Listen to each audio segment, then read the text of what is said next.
All right, everybody, we're back for the second edition of our series called Summertime Sex. Now, last week we said that the fourth best way to have the best sex of your life was to avoid entertaining sexual interactions that take place outside of our own marriage.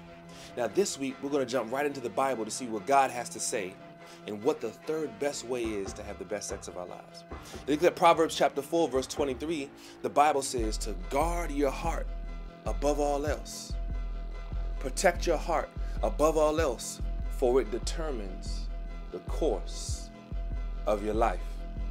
What the Bible is saying is that our heart is so valuable that if we're not careful who we let get close to our emotions, close to our love, close to our sexuality even, it can negatively affect what happens in our lives. Now, check this out. Let's think about guard dogs. We've all seen movies, and we may even actually seen this when we've gone past buildings with high security, some warehouse, even some junkyards. There's a burglar that tries to break in the movie, looking around for the valuables inside, and all of a sudden, there's an animal with a ferocious attitude called a guard dog.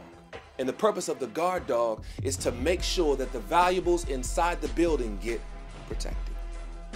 Well, ladies and gentlemen, the Bible is saying in so many words that we need to have our guard dog when it comes to our hearts and our emotions and our sexuality, because we shouldn't be just letting anybody or anything get too close.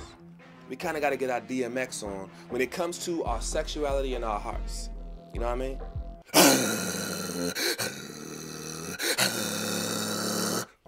Did I scare you? I'm sorry if I did. Okay, I won't do it again. But the point is, ladies and gentlemen, that we need to make sure that we are protecting our hearts and guarding our hearts. So the third best way to have the best sex of your life, ladies and gentlemen, is to protect your emotions and only allow the one who says I do to actually do the do. I'll say it again. The third best way to have the best sex of your life, ladies and gentlemen, is to protect your emotions and only allow the one who says I do to actually do the do. I like the way my friend Lakita Garth says it. No ringy, no dingy. No commitment, you ain't getting it. See, if we apply that this week, ladies and gentlemen, take that one step by guarding our heart like the Bible says, I believe we'll be one step closer to truly finding what God's purpose is for sex and making sure that when we do see the person who's willing to say I do and commit, we actually can enjoy it the way God intended. I'll see you next time.